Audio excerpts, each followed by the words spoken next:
Hello again and welcome to another Morning and Glory Warhammer 40k video. In today's video we shall be doing a quick tip tactica, although rather than looking at a guard unit or strategy, rather we will be trying to ask and answer one question: how can you defeat enemy Deathstar units? You see, in every edition of 40k, there have been those units or combination of units which just feel impossible to defeat. They march across the battlefield, destroy everything in their path, and you are left wondering what the hell you could have done to change the outcome of the game. Well, never fear, for Mordian Glory is here, and I'm going to give you some handy tips that I have learned over the years for dealing with these Death Stars. And so without further ado, let's not mess around any further. Let's fix bayonets and charge right into today's episode.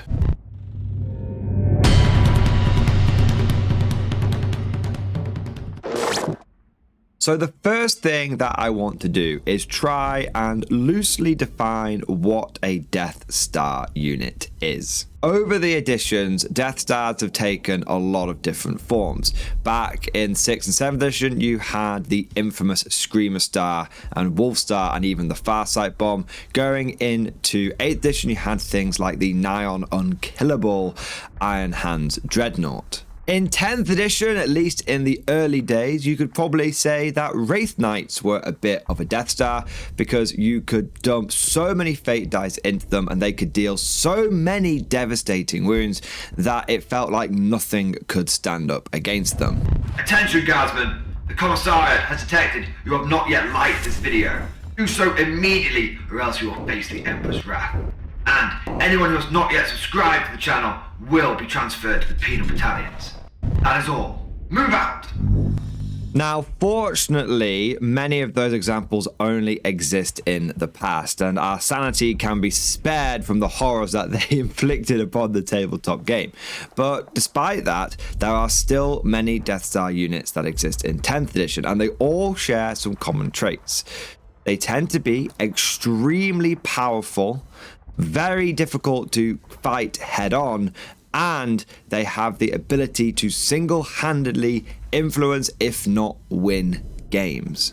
They tend to either be one very large monster or model, something that has layers upon layers of special rules that build upon its power, or you have a unit that consists of multiple models together. Perhaps you have a big squad or something led by a leader or two, and when you apply the unit's abilities with the leader abilities, you get a truly terrifying force. And a couple of examples that fit that criteria are A, things like Demon Primarchs, such as Angron. He is going to go 22 inches across the board. He is going to get into combat with you turn 1, and he is going to destroy anything that he gets into melee range of. So he's very, very fast, he's very, very powerful, and at the same time, he's very durable. He's toughness 11. He has a 2-up base save, and he also has a 4+ invulnerable save, and you can get him a feel no pain, and even when he dies, he can come back. And World Eater players can really manipulate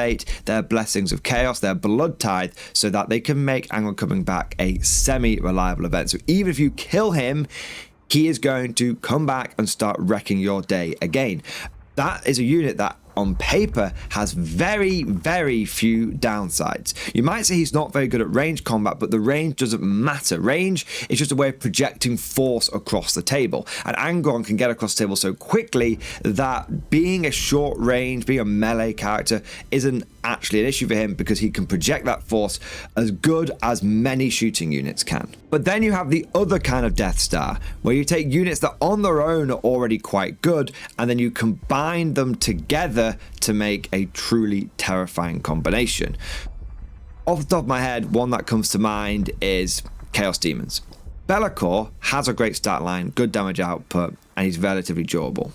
When you start combining Be'lakor with the fact that he can deep strike, that he projects Shadow of Chaos, that other great demons can then deep strike next to him, that can then also be made untargetable by his abilities, that they bring their own abilities to the table, such as the Great Unclean Ones reducing people's toughness, and you have this cascading effect where these overlapping auras and abilities start coming into play that make those individual units start operating on an entirely new level. But just to be clear, these are just a couple of examples that I've pulled from my rectum. If you've got an example of a Deathstar unit that you think's up and coming that might catch people out, get it down in that comment section. But now we understand roughly what a Deathstar is.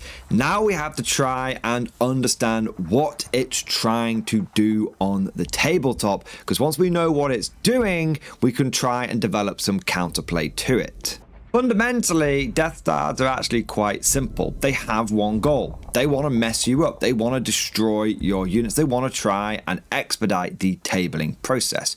And so they tend to focus on what I would say are the hard factors of 40k. They focus on damage output. They are going to run across table and try and do as much damage to you as possible. They are going to leave you reeling with how hard they hit you. And at the same time, they're going to be incredibly difficult to remove. These are not glass cannons. These are not going to be units that punch hard, but the moment you punch back, they're going to fold. No siree. Expect multiple layers of defensive buffs. Expect things like either being not able to target them, -1 to hit modifiers, if you can hit them, and then they're all going to have 2-up saves, a minimum of 4+ invulnerable save, and some kind of feel no pain is probably going to be thrown in there as well. They are very hard hitting and very durable. And the number one goal of the Deathstar is to keep you so busy, so occupied, so focused on it that you almost get tunnel vision. You focus on it to the exclusion of everything else. It's looking at you, wiggling its bum, going, look at me, I'm going to table you, I'm going to destroy your whole army. And the natural inclination for a lot of players is to see that unit come barreling at them and to go, oh my god, I fire everything, missiles, 50 cal, rockets, it doesn't do anything, just fire more, lasguns, baits, you've thrown everything in. But that is what the Deathstar wants you to do. Your opponent has invested a huge amount of points into this unit and it's a significant portion of his army, and so it wants to be drawing your attention in. It's trying to distract you. It's trying to keep you so busy that you lose sight of the big picture. In essence, it's a giant distraction. And it's a very powerful distraction, a very durable distraction, one that is going to mess you up and it is going to cause damage to you. But if you can take a step back and if you can look at the bigger picture, then there are ways to defeat these things. And they do have a number of key weaknesses. And surprisingly, those weaknesses are not within the unit itself, but generally are part of the support structure, the other units in the army, the non-Deathstar ones that are doing all of the real work and scoring all of the points whilst you are being blinded by the big, horrible monster that is coming at you hard and fast. Let's take a look at Angron for a moment. We know he's got a really good stat line. We know that he's reasonably durable, but one of the things that can make him so damn difficult to deal with is his ability to come back. Because if you spend the first 2 turns killing Angron, only for him to come back turn 3, then essentially you've wasted the first 2 turns. You've exclusively been going after this big bastard that's rampaging through your lines, and he just comes back and starts doing it again. Then that's of course going to basically undo all of the hard work you've had in the first couple of turns, going to really put you on the back foot, and you're going to need a miracle from the Emperor himself in order to turn that franchise around. But if you look at what else is in the World Eater list, things like Jackals, which like to go in objectives, World Eaters, which like to be in objectives. You've got the character with the enhancement. You tend to find it's the Massive Executions, a lot of people put it on, who can let you re-roll Blood Tithe dice. You've got all these things that go into manipulating the Blessings of Khorne, manipulating the Blood Tithe. But when those manipulations go away, when those manipulations are removed from the list, Angron's ability to come back is heavily neutered. I've had games where the first couple of turns, all I did is basically feed Angron a unit or 2 a turn, and the rest of my army, every man jack of them, went around just picking off those units which I knew were going to help Angron come back. Just Where's my artillery? Right, put that onto those berserkers at the back that are doing something crazy. Where are those jackals? Right, they're hiding behind there. Screw it. Let's just get up close and personal with them, with Strachan and a bunch of Catachans, drive them off that objective. And these units outside of the Death Star do tend to be a lot easier to kill. And that's because the Death Star itself tends to take up a lot of points. So there are less points available to go into those other units that really are relying upon not being targeted for their main durability. And so after a couple of turns of essentially taking out Angron's support network, at that point we can turn around at our sort of turn 3, turn 4 and blast him. And it might take us a turn or two to get him, but we blast him. And then Angron is gone. And suddenly your opponent goes, well, I'll just bring him back. And they can't, because they just have to rely upon the winds of fate to just roll the perfect combination on those dice, on this blood tide, on this blessings of corn dice to get Angron back. And that's actually quite difficult to do if you haven't got a reroll here or a little bit of a change there that might help you get the result that you actually want. And so suddenly Angron isn't that difficult to deal with at all. Rather than him distracting you for a couple of turns or the entire game, you've essentially distracted him. You've sent him a couple of nice tasty morsels, maybe a full platoon, maybe a big tank, maybe you sent a rogue or Daunter, something that's pretty chonky but something you can afford to lose if it allows you to turn around and destroy Angron and he doesn't come back. Because if you destroy Angron first and he comes back, you've wasted 2 turns. If you destroy all of the support network around Angron, that's progress in the bank. That's already done. Then if you at that point, and you don't necessarily have to, if at that point you then turn around and decide to deal with the Red Angel, you know that he's probably going to go down turn 3 and he's not going to come back, or he's very unlikely to do so. You did not take the Death Star head on. You were not distracted by the Death Star. Rather, you destroyed its support network, and this forced it into a situation it did not want to be in, because this is what Death Stars are trying to do. They're trying to keep the initiative. They are trying to dictate the flow of the game. They're trying to make you react to them. And what you need to do, one of the best ways of countering these kind of units, these kind of combos, is to flip the table on its head. Turn the game around, and instead you need to not be distracted and not to react to what the Death Star wants you to react to, but instead be proactive. Be seizing the initiative, taking control, and going after those units that your opponent is trying to draw your attention away from. And extending that philosophy into the second example that I use with the Chaos Demons, Be'lakor and the Great and Clean Ones and the Big Bloodthirst with the Giant Axe, they're going to be coming at you going, look at me, we're really big and scary, we're the scary demons, come and destroy us. But actually, what is going to be scoring the demon players all the points, picking up all the secondaries, sitting on the objectives for them, is not going to be big demons. You don't want to put a 200, 300 point big demon and have it sat on an objective. You want a little 5-man unit of something, some chaff, something crappy, to sit there behind maybe a little bit of terrain, or even out in the open, but just not very obvious. You know, like, oh, we'll just tuck it behind a corner a little bit, but the enemy might be able to just drive and see it anyway. But a little unit that is sat on an objective, standing on the circle, whilst the big boys are trying to distract you. But if you end up just forcing yourself to look, I'm not going to get distracted by these things, I'm going to destroy everything around them. If you go after those support networks, if you go after those bloodhounds that are sat on an objective, you go after that unit of screamers that are just zoomed over to a little flank and are in a position to start picking up things like engaged north fronts and stuff like that. You go after those units, then guess what happens? Your opponent now is put into a really difficult position. The Demons player is now having to use units in a way he doesn't want to.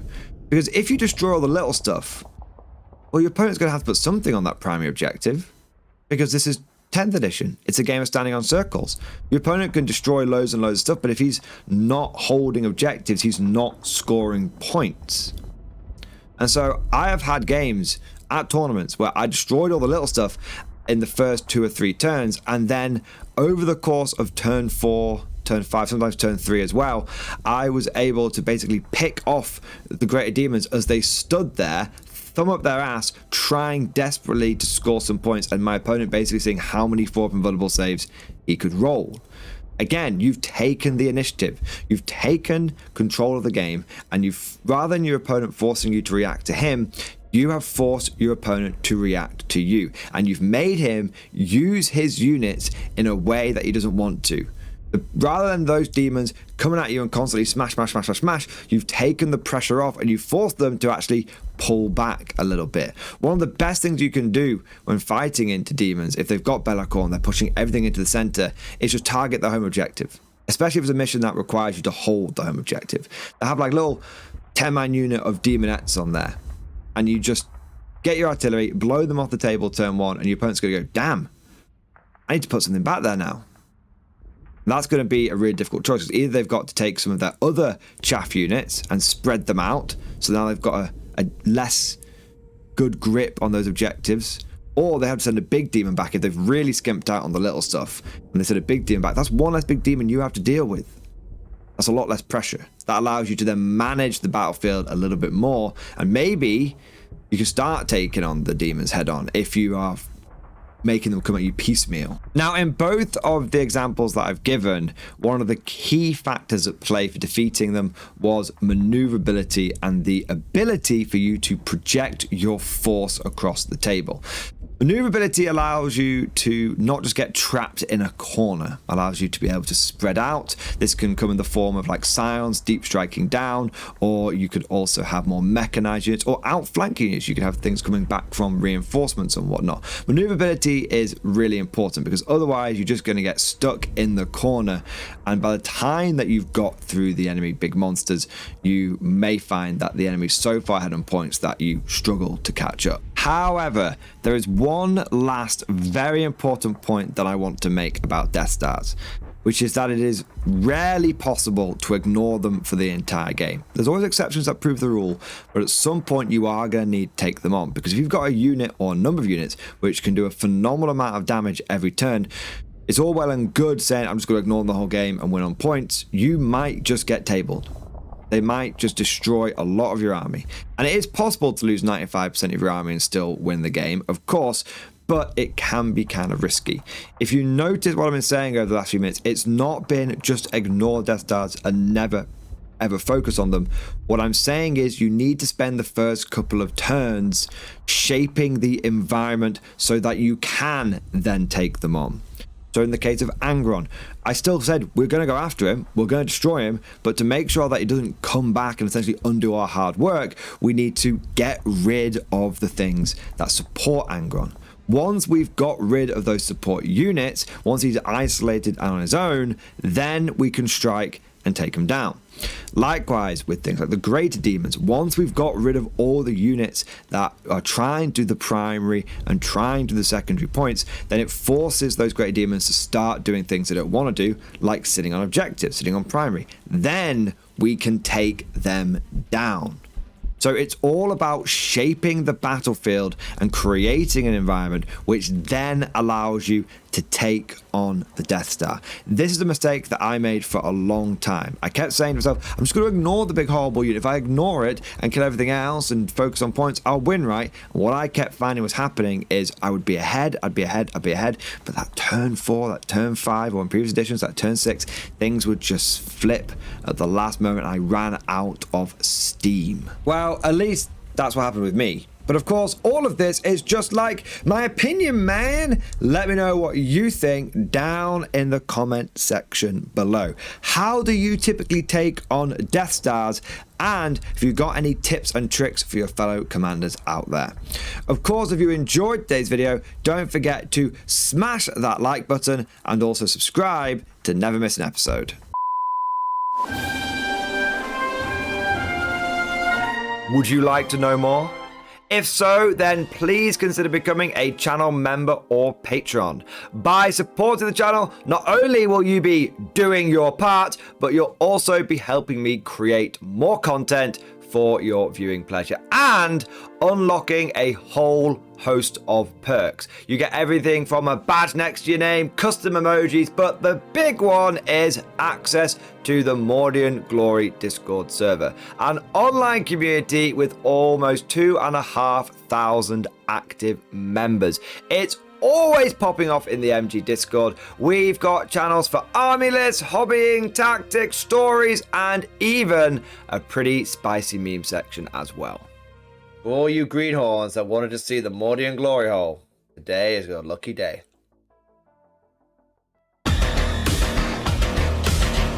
And joking aside, I do want to say a massive thank you to all of the current channel members and Patreons. You guys are amazing. Truly the lifeblood of the channel. I could not do Mordian Glory full-time without the incredible and generous support of my members. So thank you guys so much. And last but certainly not least, I want to say a personal thank you to all of my top tier Patreons. These are the War Masters, the people who have truly gone above and beyond the call of duty. So a heartfelt thank you to Alex Dengal, Bon Vert, Mad Larkin, Marcus Roberts, Mark Panconi, RJ Scorpion, Swordfish Trombone, Try Again Bragg, John Stubbs, Nick Wolf, Diesel Fox, and August Barney. Seriously guys, thank you from the bottom of my heart. Your support is incredible and it makes a huge difference. Thank you so much. That's all for now. Hope you've all enjoyed today's video, and of course, as always, see you guys next time.